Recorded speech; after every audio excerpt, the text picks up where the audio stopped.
અંદર આપણે એક આયોજન કર્યું હતું, પણ ઘણા બધા વિદ્યાર્થીઓ એવા હતા કે આન્સર આપતા નહોતા, અને અમુક એવા વિદ્યાર્થીઓ પણ હતા જે વ્યવસ્થિત આન્સર આપતા હતા.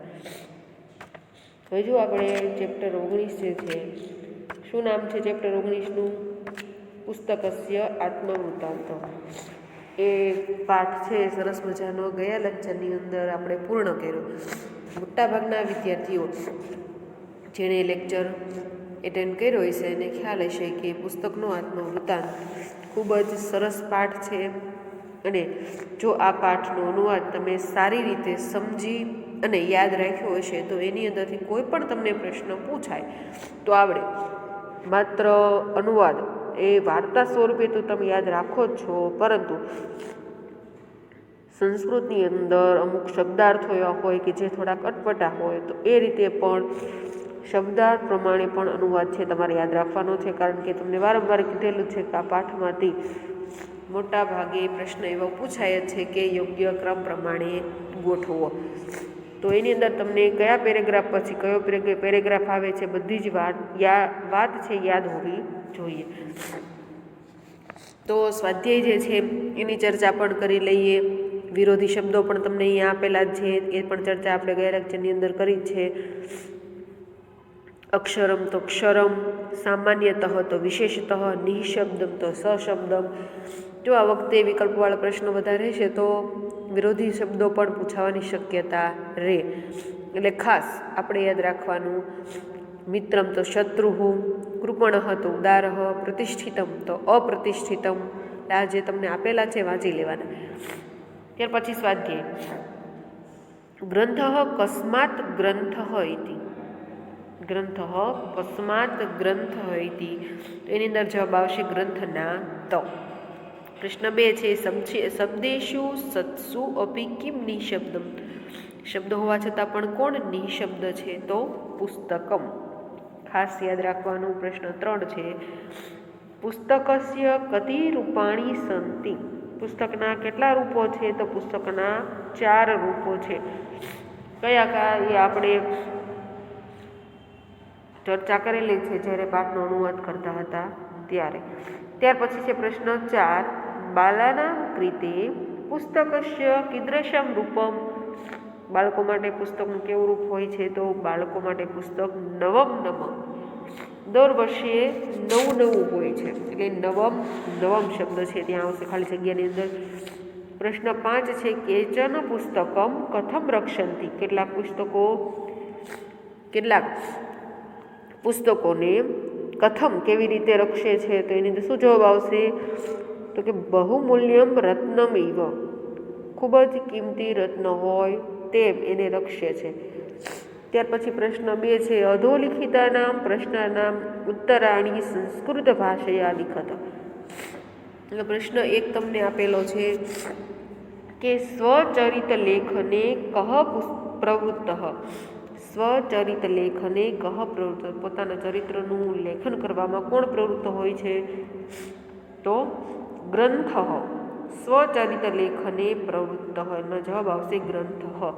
બીજો પ્રશ્ન છે કે પૂર્વ ગ્રંથ કેશામ સંગ્રહ રૂપ આસીત. પૂર્વ ગ્રંથ કેશામ સંગ્રહ રૂપ આસીત. પૂર્વે જે ગ્રંથો હતા એ કેવી રીતે સંગ્રહાયેલા હતા? તો જવાબની અંદર તમારે લખવાનું છે કે પૂર્વ ગ્રંથ તાડપત્રાણામ સંગ્રહ રૂપ આસીત. પૂર્વ ગ્રંથ તાડપત્રાણામ સંગ્રહ રૂપ આસીત. પ્રશ્ન 3 છે પુસ્તકમ નિઃશબ્દમ અપી કીદૃશમ વદતિ. પુસ્તક છે શબ્દ વગરના છે તો કેવી રીતના બોલે છે? તો પુસ્તકમ નિઃશબ્દમ અપી સશબ્દમ સ્પષ્ટમ ચ વદતિ. પ્રશ્ન 4 છે ગ્રંથ સ્રગ્રંથિ અપી કિમ કર્તુમ સક્ષમઃ. ગ્રંથ સગ્રંથિ અપી કિમ કર્તુમ સક્ષમઃ. તો ગ્રંથ સગ્રંથિ અપી વાચકાન નિર્ગ્રંથિન કર્તુમ સક્ષમઃ. એટલે ગ્રંથો છે પોતે ગ્રંથિ એટલે કે ગાંઠવાળા છે, પરંતુ વાચકો જે છે જેને વાંચે છે એની ગાંઠ એ લોકો છોડવા માટે સક્ષમ હોય છે. એટલે કે એના મનના જે પ્રશ્નો હોય છે બધાનો ઉકેલ એની અંદર હોય છે. ત્યાર પછી પ્રશ્ન 5 છે કશ્ચિત બાલઃ પુસ્તકમ ક ઇવ દદાતિ. કેટલાક બાળકો પુસ્તકોને કેવી રીતના છે એ આપે છે, તો કે કશ્ચિત બાલક પુસ્તકમ કર્ણસ્ય કવચકુંડલમ ઇવ સહર્ષ દદાતિ. કર્ણના કવચકુંડળ જે મેળે આનંદથી આપી દીધા હતા એની જેમ પુસ્તક પણ ભાઈબંધ દોસ્તાર હોય ને આનંદથી આ વાંચવા માટે આપે છે. ત્યાર પછી પ્રશ્ન છે સંદર્ભ સમજાતો કે અધ્યત્વે અપી ગ્રંથ ઇતિ નામકરણ. આ સમયે પણ ગ્રંથ એવું નામ પાડવામાં આવ્યું છે, તો સ્વીકાર્યું છે. એનો ગુજરાતી અર્થ એવો થાય કે સંદર્ભ સમજાવો. તમને કીધેલું છે કે કઈ રીતનું તમારે લખાણ છે લખવાનું હોય છે. સૌપ્રથમ સ્પષ્ટીકરણ લખી અને પ્રસ્તુત વાક્ય પુસ્તકસ્ય આત્મવૃત્તાંત નામના ગદ્યપાઠમાંથી લેવામાં આવેલો છે. અહીં પુસ્તક પોતે પોતાનું પ્રાચીન નામ જણાવતા ઉપરનું વાક્ય કહે છે અને આરંભમાં જે મહાન લોકો જે માર્ગથી ગયા છે તે જ માર્ગે પુસ્તક પણ પોતાનું આત્મવૃત્તાંત છે કહે છે એવી વાત છે અહીંયા કહેવામાં આવી છે. ત્યાર પછી એની અંદર આપણે શ્લોકની અંદર જે ભણ્યા છીએ, પાઠની અંદર ભણ્યા છે કે ગ્રંથ શા માટે એને ગ્રંથ કહે છે, કે તાડપત્ર છે એના પાંદડાઓ જે છે એને સરખી રીતે સમૂહ બનાવવામાં આવે, ત્યાર પછી એમાં કાણું પાડીને દોરો પરોવવામાં આવે ને એ બધી વાત છે એની અંદર તમારે લખવાની રહે. ત્યાર પછી બીજું છે શ્રવણ પિતરો સ્કંદમ આરોહ્ય અવહત. એની અંદર પણ તમારે પેરેગ્રાફ ને એવું બધું તો લખવાનું હોય જ છે. ત્યાર પછી પેલા શ્રવણની એની વાત 2-3 લીટીમાં લખવાની. ત્યાર પછી બાળકો એ જે લઈ જતા હોય છે શ્રવણની જેમ એની વાત થોડીક લખવાની, જે આપણે પાઠની અંદર ભણ્યા જ છીએ એ રીતે. એટલે ખાસ બધાએ યાદ રાખવાનું રહેશે. ત્યાર પછીનો પ્રશ્ન છે કે અહમ સ્વયં સગ્રંથિ તથાપી વાચકાન નિર્ગ્રંથિનમ કરોમી. કે હું ગાંઠવાળો છું છતાં પણ વાચકોને ગાંઠ વગરના કરું છું. તો ખૂબ સરસ વાક્ય છે. આપણે પાઠ જ્યારે ભણ્યા તેની ચર્ચા પણ ઘણી બધી કરેલી છે. ત્યાર પછી છે નીચેના પ્રશ્નોના માતૃભાષામાં ઉત્તર આપો. એ પણ તમને બધાને આવડે કે આજકાલ મહાન માણસો શું કરે છે, તો આજકાલ મહાન માણસો છે પોતાનું જીવન ચરિત્ર પોતે જ લખે છે. પ્રશ્ન 2 છે કે પ્રાચીન કાળમાં ગ્રંથનું સ્વરૂપ કેવું હતું. તો હમણાં વાત કરી તેમ તમારે એમાં લખી નાખવાનું કે તાડપત્રોની વાત જે કરી તે. પ્રશ્ન 3 આજકાલ ગ્રંથના મુખ્યત્વે કયા કયા પ્રકારો હોય છે. કયા કયા પ્રકારો હોય છે, તો પાઠ્યપુસ્તક, માર્ગદર્શિકા, શબ્દકોશ અને સંદર્ભ ગ્રંથ. હમણાં આપણે વાત કરી તેમ એટલે ખાસ યાદ રાખવાનો ગ્રંથ આજકાલ ગ્રંથના 4 પ્રકારો છે. સંસ્કૃતમાં આપણે વિકલ્પ પણ ખાલી જગ્યામાં હતું, બરાબર. તમને કયા કયા એવો પ્રશ્ન પણ પૂછે તો યાદ રાખવાનું કે પાઠ્યપુસ્તક, માર્ગદર્શિકા, શબ્દકોશ અને સંદર્ભ ગ્રંથ. મોઢે બધાને હોવા જોઈએ 4-4. ત્યાર પછીનો પ્રશ્ન છે કે વિદ્યાર્થી અને પુસ્તકનો સંબંધ કેવો કલ્પ્યો છે. તો વિદ્યાર્થી અને પુસ્તકનો સંબંધ કેવો કલ્પ્યો છે. શિલાલેખ જેવો સારી રીતે સ્થિર થયેલો કલ્પ્યો છે. વિદ્યાર્થી અને પુસ્તકનો સંબંધ છે શિલાલેખ, પથ્થર ઉપર લખાયેલ લેખ જેવો સારી રીતે કલ્પ્યો છે. એટલે શિલાલેખ યાદ રાખવાનો. આપણે વાત કરી હતી ને હમણાં ભણતા હતા ત્યારે અનુવાદ. શિલાલેખ જેવો કલ્પ્યો છે. 5મું પુસ્તકને ક્યારે સંતોષ થતો નથી. કે જ્યારે વિદ્યાર્થીઓ છે એને સાચવે છે, બધું જ કરે છે, પરંતુ એમાં પુસ્તકની અંદર જે જ્ઞાન છે, સંગ્રહિત થયેલું જે જ્ઞાન છે એનો પૂરેપૂરો ઉપયોગ કરતા નથી, ત્યારે પુસ્તકને સંતોષ થતો નથી. ત્યાર પછી તમને વિવરણાત્મક નોંધ આપેલી છે તાડપત્રમ અને કર્ણસ્ય કવચકુંડલમ. તાડપત્રની અંદર તમને હમણાં વાત કરી તેમ તાડપત્ર લખવાનું છે. ત્યાર પછી આ તાડપત્ર છે ક્યાં ક્યાં તો દરિયા કિનારો જ્યાં હોય, દરિયા કિનારાના પ્રદેશોમાં તાડના વૃક્ષો વધારે જોવા મળે છે અને એવી જગ્યાએ છે એ આ તાડપત્ર દ્વારા બનેલ જે ગ્રંથ છે લખવાની પ્રક્રિયા ખૂબ પ્રચલિત હતી. અને એક તાડપત્ર પર કોતરી અને શાહીથી એમ 2 પ્રકારે ગ્રંથો લખાતા હતા. અને બીજું તાડના પાંદડાઓને એકબીજા ઉપર મૂકી તેમની મધ્યમાં એક કાણું છિદ્ર પાડવામાં આવતું હતું. અને એ બધી વાત છે તમારી એની અંદર લખવાની રહે. ત્યાર પછી છે કર્ણસ્ય કવચકુંડલમ. તો કર્ણના કવચકુંડળ એ તમને વાર્તા યાદ જ છે, એમાં લખવાની રહે. ત્યાર પછી છે ગ્રંથનું સ્વરૂપ, પુસ્તકની બાબતમાં વિદ્યાર્થીઓના પ્રતિભાવો, પાઠમાં આવતા પૌરાણિક સંદર્ભ અને પુસ્તકનો મહિમા. ગ્રંથનું સ્વરૂપ, તેમાં જેટલી ગ્રંથ વિશેની વાત છે બધી જ તમારે લખવાની રહે. પુસ્તકની બાબતમાં વિદ્યાર્થીઓના પ્રતિભાવો, વિદ્યાર્થીઓ શું વિચાર કરે છે, અમુક સાચવીને રાખતા હોય, અમુક સાચવી ન રાખતા હોય, અમુક વિદ્યાર્થીઓને આપતા હોય પુસ્તકો, અમુક ન આપતા હોય, તે બધી વાતો જે છે બધું લખવાનું તમારે. અને વિદ્યાર્થી અને પુસ્તક વચ્ચેનો સંબંધ કેવો કલ્પ્યો છે, શિલાલેખ સમાન કલ્પ્યો છે. એટલે આવું બધું તમારી એની અંદર લખવાનું રહે. પછી પાઠમાં આવતા પૌરાણિક સંદર્ભ, પાઠમાં એક તો યુધિષ્ઠિર અને દુર્યોધન એ વચ્ચેની વાત આવે છે, અને બીજું કઈ વાત આવે છે પુસ્તકની અંદર, બીજી શ્રવણ કુમારની. એટલે આ બંને વાત જે છે એ તમારે આની અંદર વ્યવસ્થિત એની વાર્તા સાથે લખવાની રહેશે. ત્યાર પછી પુસ્તકનો મહિમા, તો એ તમને ખ્યાલ જ છે કે પુસ્તકો પહેલાં તો લખવાનું કેટલા પ્રકારના પુસ્તકો છે, તો 4 પ્રકારના. કયા પાઠ્યપુસ્તકો, માર્ગદર્શિકા, શબ્દકોશ અને સંદર્ભ ગ્રંથ. ત્યાર પછી પુસ્તક છે પોતે એ શબ્દદેહ માત્ર ધરાવે છે, એ બોલી શકતું નથી, છતાં પણ એના વાચકો છે એને ઘણું બધું જ્ઞાન છે એના અક્ષરો દ્વારા, શબ્દો દ્વારા આપી જાય છે. આ બધી જ વાત તમારી એની અંદર લખવાની રહેશે. ત્યાર પછી પ્રશ્ન 7 છે જોડકા જોડો. અધ્યત્વે એની સાથે શું આવશે? છઠ્ઠું આવશે કે કર્ગજાનામ સંગ્રહ રૂપમ. આવા જોડકા પૂછાય ક્યારે આપણને યાદ રહે? જ્યારે આપણે સંસ્કૃત પાઠ, પહેલાં તો સંસ્કૃતમાં પાઠ તમારે પહેલાં અનુવાદ કરી જવાનો, ત્યાર સંસ્કૃતનો પાઠ છે એ માત્ર ખાલી સંસ્કૃત જ 3 વાર વાંચી જવાનો. જો પાઠ સંસ્કૃતમાં 3 વાર તમને વાંચેલો હશે અને અનુવાદ યાદ હશે તો એમાંથી કોઈ પણ પ્રશ્ન પૂછાય તો તમને મુશ્કેલી નહીં પડે. એટલે અધ્યત્વે છે એની સામે આવશે કર્ગજાનામ સંગ્રહ રૂપમ. બીજું છે પ્રાચીન કાલે, તો એની સામે બીજું આવશે કે તાડપત્રાણામ સંગ્રહ રૂપ. ત્રીજું સ્યુતે સ્થિતમ, એની સામે આવશે નિઃશબ્દમ તિષ્ઠામિ. ત્યાર પછી છે યથા શ્રવણ પિતરૌ અવહત. પાંચમું સુખમ અનુભવામી, એની સામે આવશે સંતોષમ ન અનુભવામી. એટલે આ બધું ખાસ યાદ રાખજો. સ્વાધ્યાયના પ્રશ્નો જે કંઈ છે પાકી બુકમાં લખવાના છે, અને હમણાં વાત કરી તે બધાએ આ પાઠનો અનુવાદ ખાસ મોઢે હોવો જોઈએ. આપણે ચેપ્ટર 19 છે પુસ્તકની આત્મકથા, એ પાઠ છે એ સરસ રીતે પૂર્ણ કર્યો, તેનો સ્વાધ્યાય પણ જોયો. હવે ત્યાર પછી આપણે ચેપ્ટર 9 છે કિમ વૈદ્યેન પ્રયોજનમ. કિમ વૈદ્યેન પ્રયોજન, વૈદ્ય ડૉક્ટર, વૈદ્ય.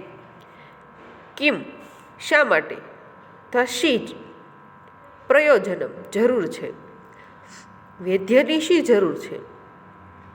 આપણે જ આપણા ડૉક્ટર બનવું જોઈએ, વૈદ્યની, ડૉક્ટરની શી જરૂર છે? કારણ કે એવું કહેવાય છે કે શરીર એ જ સુખનું પ્રથમ સાધન છે. કોઈ પણ જાતની ખુશી મેળવવા માટે આપણે ક્યાંય બહાર જવાની જરૂર નથી. જો આપણું શરીર તંદુરસ્ત હોય તો બધી જ ખુશી આપણને મળી રહે છે. અને શરીર જો નાદુરસ્ત હોય, નિરોગી ન હોય, તો કોઈ પણ જાતની પ્રસન્નતા છે એ આપણા માટે હોતી નથી. તમને બધાને ખ્યાલ જ છે. તો અહીંયા એ જ કહેવાનું છે. આપણું આ જે સરસ મજાનું કાવ્ય જે છે એ સંસ્કૃત સાહિત્યની અંદર આયુર્વેદ શાસ્ત્ર, ચરક સંહિતા, સુશ્રુત સંહિતા, ભાવપ્રકાશ જેવા અનેક ગ્રંથોનો સમાવેશ થાય છે. એટલે ખાસ યાદ રાખવાનું કે આયુર્વેદ શાસ્ત્રની અંદર સુપ્રતિષ્ઠિત છે. સંસ્કૃત વિદ્યાની અંદર આયુર્વેદ શાસ્ત્ર છે એ ખૂબ મહત્ત્વનું છે. અને આની અંદર ખરેખર ચરક સંહિતા, સુશ્રુત સંહિતા અને ભાવપ્રકાશ. હવે જુઓ તમે, 1 માર્કની અંદર એવો પણ પ્રશ્ન પૂછાય કે સુશ્રુત સંહિતા જે છે એ શેનો ગ્રંથ છે? તો આયુર્વેદ શાસ્ત્રનો. ચરક સંહિતા એનો પાઠ તમે 9મા ધોરણમાં ભણી ગયા છો. ચરક સંહિતા, સુશ્રુત સંહિતા અને ભાવપ્રકાશ. 1 માર્કમાં આવો પ્રશ્ન પૂછી શકે, કારણ કે ઘણા વિદ્યાર્થીઓ હોય કે એમાં 3 વાદમાં ધ્યાન દીધું હોય પરંતુ આજે આપણે કાવ્ય કે પાઠ શરૂ થાય ત્યારે પાઠ કે કાવ્ય હોય જેમાંથી લેવામાં આવેલો હોય એનો પરિચય આપેલો હોય, તો એક્ઝામની અંદર એવો પણ પ્રશ્ન પૂછાય, એટલે ખાસ યાદ રાખવાનું. એટલે કે આપણે આ કાવ્યની અંદર કેમ વૈદ્યના પ્રયોજનો, વૈદ્યની શી જરૂર છે? આપણે ડૉક્ટર છીએ. જો શિયાળો છે અત્યારે ફૂલ બહારમાં, તો ખરેખર આપણે સ્વેટરને એવું ન પહેરીએ. ઠંડીમાં શરીર માટે જે જરૂરી વસ્ત્રો છે, એટલે કે ગરમ કપડાં છે, એ ગરમ કપડાં ન પહેરીએ, આપણા શરીરનું ધ્યાન ન રાખીએ, ત્યારે એમાં વધારે ગરમ ખોરાક છે એ લેવો જોઈએ. તમને ખ્યાલ જ છે, મોટા થઈ ગયા છો તમે એટલે. તો આવી બધી બાબતોનું શરીર માટે જે જરૂરી છે એનું ધ્યાન ન રાખીએ તો શું થાય? આપણે બીમાર પડીએ, અને જેમ બીમાર પડીએ એટલે કંઈક નવા રોગો છે એ ઊભા થાય. તો એવું જ આ શ્લોકો છે એની અંદર ભણવાનું છે. સાવ સહેલા શ્લોકો છે કે રાત્રે સૂતા પહેલાં, એટલે કે રાત્રે આપણે મોટાભાગે જમીને સૂઈ જ જવાનું હોય છે, તો રાત્રે છે હળવો ખોરાક લેવો. અને બપોરે જમીને ઘણાને સૂવાની ટેવ હોય તો જમીને ડાબા પડખે સૂવું, ત્યાર પછી છાશનો ઉપયોગ ક્યારે કરવો, આવી ઘણી બધી બાબતો છે એ આ શ્લોકોની અંદર આપણે ભણવાની છે. કે આ બધા ગ્રંથો છે કયા ગ્રંથો આપણે જોયા કે ચરક સંહિતા, સુશ્રુત સંહિતા અને ભાવ પ્રકાશ. આ 3 ગ્રંથો છે. શેને લગતા છે? આયુર્વેદ શાસ્ત્રને લગતા ગ્રંથો છે. ચરક સંહિતા, સુશ્રુત સંહિતા અને ભાવ પ્રકાશ. આ બધા ગ્રંથોમાં ખૂબ જ સૂક્ષ્મતાથી જે તે વિષયની વિચારણા કરવામાં આવી છે, અને તેને સમજવા માટે પૂર્વાપરનો સંદર્ભ જાણમાં જરૂરી થઈ પડે છે. પરંતુ ક્યારેક કોઈક વિષયની વિચારણા દરમિયાન મુક્ત રૂપે અમુક મૂલ્યવાન વિચાર પણ રજૂ થઈ જતો હોય છે. આવા વિચારો સામાન્ય જનમાનસના મનમાં વસી જતા હોય છે, અને તેથી તેનો લાભ સૌ કોઈ લઈ શકતું હોય છે. પ્રસ્તુત પાઠમાં આયુર્વેદ વિદ્યાના જુદા જુદા ગ્રંથોમાંથી 7 પદ્યોનો સંગ્રહ કરવામાં આવ્યો છે. એટલે આપણા જે શ્લોકો છે એ જે 3 ગ્રંથના નામ આપેલા છે, ચરક સંહિતા, સુશ્રુત સંહિતા અને ભાવ પ્રકાશ, 3માંથી લીધેલા છે. સ્વાસ્થ્ય જીવનનું પ્રથમ સુખ છે એ વાત કરીએ હમણાં આપણે. તેને જાળવી રાખવા માટે કેટલુંક જ્ઞાન અપેક્ષિત છે. નાના બાળકો પણ જેના ઘરમાં હોય, નાના બાળકો માટે પણ આપણે કહીએ કે 6 મહિનાનું થાય પછી જ એને ખોરાક આપવો. પણ ખોરાક આપણે કેવી રીતના આપીએ છીએ? પહેલાં એકદમ લિક્વિડ આપીએ, એકદમ પતલું, ત્યાર પછી થોડુંક ઘાટું, અને ત્યાર પછી રોટલીને એવું બધું શરૂ કરીએ છીએ. એમનામ શરૂ કરતા નથી. એટલે અહીંયા કહે છે કે સ્વાસ્થ્ય છે એને જાળવવા માટે પણ કેટલુંક જ્ઞાન છે એ હોવું જોઈએ.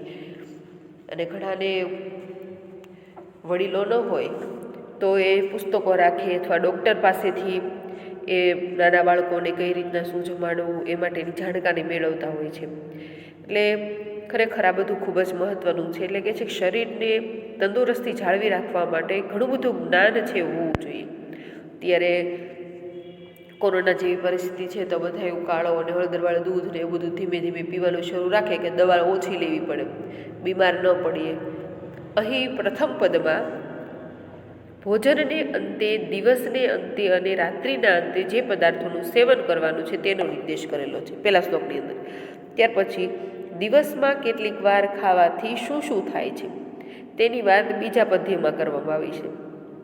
કારણ કે ઘણા એવા હોય કે માત્ર 3 ટાઈમ જમવાનું હોય તો એવું ન કરતા, આખો દિવસ થોડું ચાલુ જ રાખતા હોય.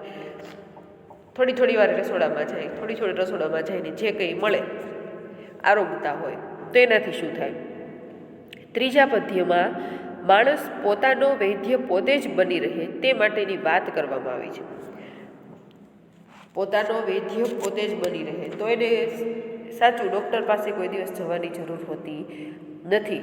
જો એ હિતકારક ભોજન લે, એટલે શરીરને, કારણ કે બધાની પાચન શક્તિ છે અલગ હોય છે, તો પોતાની પાચન શક્તિ કઈ રીતની છે એ રીતનું એ ભોજન લે, અને ભોજન પણ કેવું માપસરનું લે, અતિ નહીં. તો એને તકલીફો ઘણી બધી છે પેટની બધી થતી હોય એ ન થાય. તો આ લોકો જે હોય એને વૈદ્યની ક્યારેય જરૂર પડતી નથી. ત્યાર